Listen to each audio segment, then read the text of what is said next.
Hello guys, welcome to MMA Maverick, a channel where we go over the fights, make bets, make plays. Today we have a very good card on our hands at UFC Kansas City, Prates versus Garry. So we're going to go over these matchups, some of the plays, and I have another show planned on Friday for you guys where I'm literally going to give you all my betting plays that you can tell. So yeah, let's start with the first fight: Chelsea Chandler versus Jocelyn Edwards. So Chelsea Chandler, she's gonna try to go forward, although she runs away in a couple of her fights, gonna try to go forward, wrestle, and Jocelyn Edwards, I believe she's gonna keep her distance. She's gonna keep it standing on the feet and just piece up Chelsea Chandler for 3 rounds. I got this fight. I got Jocelyn Edwards winning by decision. This is a fight that's gonna go over 2.5 rounds, or just Jocelyn Edwards by decision.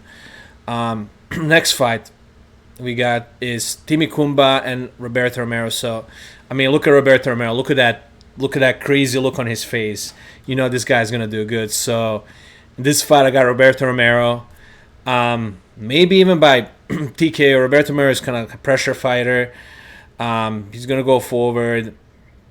Timmy Kumba is a little bit of a better striker.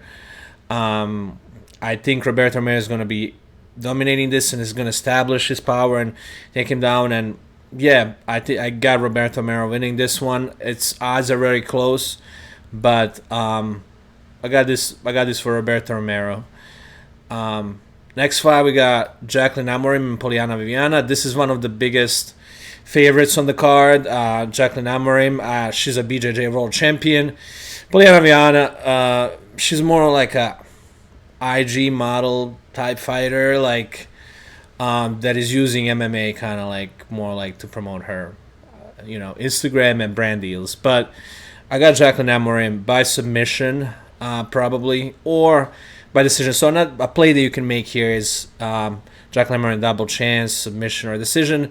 The odds are not going to be great, but also you can use Jacqueline Amorim as a parlay piece. And yeah, I just think she's going to be way better than Poliana Viviana in this fight. Next, we got Malcolm Wellmaker and Cameron Simon. This is going to be a fun fight. We got Wellmaker, who is making his UFC debut. And then we got Cameron Simon, who is kind of like a veteran at this point. He was riding that DDP wave of, fighters from South Africa. Two of them look alike, fight alike in a way, and they're both from South Africa. So, but Cameron Simon, unfortunately, took some hard losses. He's like a fighter that's going to go forward. Malcolm Wellmaker kind of keeps his hands down, has that a bit of a karate style in a way. But I think this is going to be violence, and I don't think it's going to go to distance. And I got maybe Wellmaker by nice timed right hand KO. So I got Wellmaker by KO in this fight. I don't think it's going to go, to distance this fight. I think it's going to, finish pretty violently, pretty fast, maybe like Wellmaker round 2 KO. Simon is game, but I don't think he can get it done against Wellmaker. Next fight, we got Damon Blackshear at Alantale. So this fight, another big favorite and maybe another parlay piece for me. Damon Blackshear, who is going to be able to Alantale is gonna try to either strike. If it's not going, he's gonna try to do a submission. He doesn't really mix his try to take him down. He doesn't really mixes the two well. So I think Damon Blackshear is piece him up on the standing. Alantale is gonna shoot, and Damon Blackshear will submit him after that. So I got Damon Blackshear by submission in this fight, and possibly as a parlay piece in one of my parlays. Next, we got Chris Gutierrez and Sexy Mexi, John Castaneda. So, Chris Gutierrez has amazing leg kicks that he uses to, slow down his opponents, and then, he puts his hands on them. So, John Castaneda, he's like a pressure going forward fighter. Doesn't really have great boxing. He's more like wrestler in a way. I think Chris Gutierrez is gonna like piece his legs up, and you're gonna really quickly see which way this fight is gonna go. Chris Gutierrez is gonna, I think, establish his leg kicks early and slow down John Castaneda. Is gonna try and shoot. Chris Gutierrez is gonna defend it, piece him up, and I think this might be Chris Gutierrez by KO, like second or third round. Like, I think John Castaneda will be dominated. Like, odds are not that crazy, like, but I think you can get like Chris Gutierrez by KO here. What my play would be. Next, we got Evan Angel and Gage Young. Both very, very well-rounded fighters. I'm going to be picking Evan Elder by decision. Gage Young, I think he's very well-rounded, but I think Evan Elder just does everything better. I think Evan Elder will be able to, beat him with striking. If not striking, take him down and control him. I think it's going to be just a decision for Evan Elder. I think it might not be a fun fight, but we'll see. Next, we got the duel of the two veterans. We got Matt Schnell and Jimmy Flick. Both of these guys were quitting UFC a couple of times, coming back. This is kind of like, worst against the worst, the bottom barrel of the division. Who do I have here? I got Matt Schnell. I think Jimmy Flick, he does have like nice jiu-jitsu. They'll probably try to take Schnell and submit him, but I think Matt Schnell will keep his standing, box Jimmy Flick, and get a decision when it's going to be, just like watching your two uncles fight at a barbecue, Veterans, many years, old, past their prime. But yeah, I got Matt Schnell, and yeah, this is the main event of the prelims. But next, we got Ikram Aliskerov and Andrew Muniz. I rate Ikram Aliskerov a lot. I think he's great. I think he didn't even show everything he has. I know he lost to Robert Whittaker, but Robert Whittaker is, top of the cream in this division, one of the greatest to do it in this division. So here I got Aliskerov. I got Aliskerov by sub or decision. I think Aliskerov is just going to control him and maybe use his wrestling that he didn't use that much his previous fights. I think he's better in everywhere than Andre, and that's why these odds are so wide. We have minus 550 now. For Aliskerov, I think Aliskerov will probably win this by decision. Just doing enough to beat him and beat him decisively. I think he's going to go aggressive for a submission or maybe a knockout. I don't think so. I think he's going to control Andre and win a very dominant decision. Next, we have Randy Brown and Nicholas Dalby. So Nicholas Dalby is super tough. He just doesn't give up. He doesn't give up on himself. He doesn't give up on the fight. I think he's somebody who's going to try to control Randy against the fence when he's getting pieced up. Randy Brown has nice reach, nice boxing, very nice actually, and I think he's gonna be piecing up Dalby on the feet. Dalby is gonna try to grab him, maybe doesn't. Randy will separate and then keep holding him in on the feet. So I think Randy Brown is gonna win a decision here. I think he's gonna win a a dominant decision, just out striking at the end of this jab. Nicholas Dalby, who, I think 42 years old. So, yeah, you see odds minus 238 to plus 200. So, yeah, I got Randy Brown by decision here. Next, we have the matchup, the duel of the two horrible gas tanks.